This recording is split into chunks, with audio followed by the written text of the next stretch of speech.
Pseudotumor show, Under Pressure. This is your girl, Miss Shantae, and I'm here to talk to you guys about IIH. And I know a lot of you guys might be saying, well, what is IIH? Well, according to Google, IIH is a condition that occurs when pressure inside the skull increases for no obvious reason.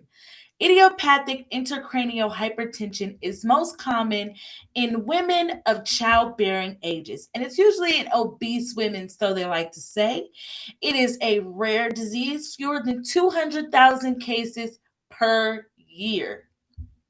That's very rare. And I know a lot of you guys might be saying, well, what are the symptoms? Well, according to Google, let's see what the symptoms are. The symptoms include blurred vision, double vision, or partial loss of vision. Gastrointestinal symptoms include nausea or vomiting, also headaches, dizziness, or ringing in the ears, which is known as tinnitus. Symptoms mimic a brain tumor, but no tumor is actually present. They may include a headache behind the eyes, the ringing in the ears with the sound of like it goes with the rhythm of your heartbeat, and brief episodes of blindness. Could you imagine just not being able to see for a small period of time? It's crazy. So, how do you treat IIH, you say? Well, according to Google, there are some diuretics you can take. The self care would be weight loss. The first drug is usually the diuretic. It may reduce the production of spinal fluid. Surgery may be required to relieve some pressure. The surgery would include a stent or a shunt in the brain. Some people get them in their pelvic area as well, and some also get spinal stents, I believe they're called, in their backs. Okay, so that is how Google says to treat this here disease. Now, I am 30 years old, and as of today, it's been 2.5, almost 3 years that I was diagnosed with IIH. I came into the emergency room with neck pain. My collarbone was popped out and it just wouldn't go back in. And I just couldn't figure out what's going on. I got into an altercation and my collarbone popped out. And like I said, it just would not go back down. So upon me going to the emergency room, it went from me thinking, oh, they're going to just pop my collarbone back in, maybe do a quick x-ray or something, to them sending me to go get MRI, to them saying, need to schedule this appointment, that appointment, neurology. And I'm like, what's going on? I just got, my pelvic bone, not my pelvic bone. Lord, what is this? IH brain is kicking in. IH brain is kicking in. Collarbone. My collarbone, I'm just like, my collarbone's popped out. Like, what is all this testing for? What are all these appointments for? To make a long story short, about a month and a half went by before I actually found out the name of what I had. I was a neurologist. The neurologist didn't tell me. I was sent to a neuro op, and that's who told me. Um, the neuro ophthalmologist asked me if I would consider getting a stent in my brain, and I said, "For what?" And he said, because it'll help relieve the pressure and this, that, and the third. And I'm like, what are you talking about? And he's like, for the papilledema. And I'm like, what is that? Like, what is that? Nobody's telling me anything.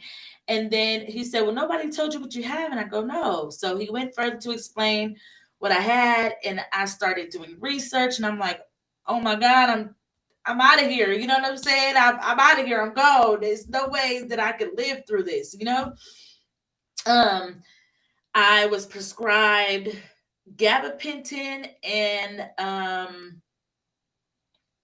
azidazolamide, also known as Diamox. I was prescribed those two medications first, and oh, I had the worst headache, flashes of light, dizzy spells. Everything that I ate tastes funny. I had a metallic taste on my tongue. My memory was just horrible. Everything was just, it was just, my whole life had changed like this. It was crazy. I didn't even know how to react to things. The involved mother that I was before, I was now like a bystander, and my partner at the time, he was taking care of everything. I couldn't do anything. And so I went to my neurologist and I'm like, hey, I need something else. This is not working. Something has to give. So she put me on Topramate, aka Topamax, and it was a very bad experience for me. I was falling all over the place. My memory got worse. My cognitive thinking got worse. I also suffered from hemifacial spasms. I will do a video on that next. But I also suffered from hemifacial spasm. It was making my spasms worse. Just everything was just all out of whack. Okay, all out of whack due to the three mixes of medication. I was taking 10 pills a day, from morning to night. 10 pills in total a day. So one day I went to pick up my refill for my medication, and with the way that Topramate works, you have to take 25, I believe it's 25, 50, 75, and then 100. You gradually go up, I believe, by 25 milligrams each time. So the pharmacy gave me the 25s and the hundreds, because you're supposed to take like 125 for like three, it's something like that. I can't remember, but it's like you're supposed to take three of them. First, you're supposed to take one of them, then you're supposed to take two of them, then you're supposed to take three of them, and then you gradually go up to the 100s, and that's one bar.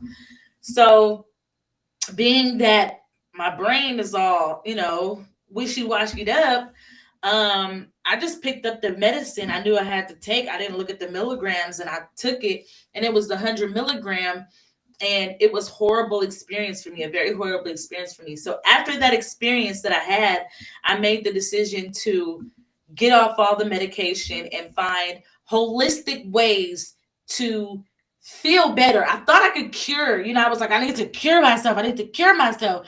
But upon my research, I found out that there is no cure. I did go into a very short remission. And I had the time of my life. I actually went on a girls' trip to Las Vegas, and I had a really good time. And then shortly after that, all of my symptoms came back, and it was horrible. I gained some more weight. I had lost 100 pounds, and then I gained back about 39 pounds. Just stressed. It's very hard to try to maintain your health being diagnosed with IIH. The many different ailments that come with it, the muscular issues, the memory issues, the light sensitivity, the photosensitivity, all of the different things that you go through. Having IIH makes it very difficult. Like right now, I am so tired. I know you guys can see. You see the drainage happening. I am so tired. But just maybe 10 minutes ago, I had all the energy in the world. And there I go forgetting my thought. That happens. That happens. And I've learned to accept the fact that that happens. I've learned to accept the fact that, hey, you have brain disease, and this is what it consists of. I have my moments of, why me? Woe, it's me. Why couldn't you have chose someone else? And then I stop back and I say, well, why not me? Maybe I'm the perfect person to be diagnosed, so I can get this out and spread awareness, or whatever it is, whatever God's purpose was for letting me get this disease, or giving this disease to me, or however you want to word it. There's a purpose behind it. And I have a lot of people who are on my TikTok, and they express to me, I don't hear enough about what we have. So my mission on this channel is to spread awareness. My mission on this channel is to go get to encourage people to go get their pressure behind their eyes checked, and to not ignore the massive non-stop squeezing headaches, and just write them off as I haven't gotten enough sleep, or I haven't got enough food, or I haven't drank enough water.